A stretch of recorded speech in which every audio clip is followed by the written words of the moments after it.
Lacrosse's annual Big Blue Dragon Boat Festival has a new ambassador. Lisa Mellon is representing the 2019 festivities as a local breast cancer survivor. The 7th annual celebration along the Black River encourages everyone to live a healthier life. Money raised through the event goes toward the Center for Breast Care and Lifestyle Programs at the Boys and Girls Clubs of Greater La Crosse.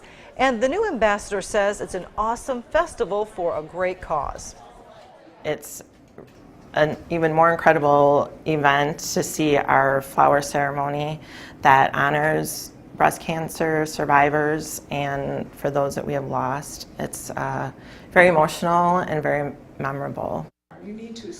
The Big Blue Dragon Boat Festival is June 22nd at La Crosse's Copeland Park.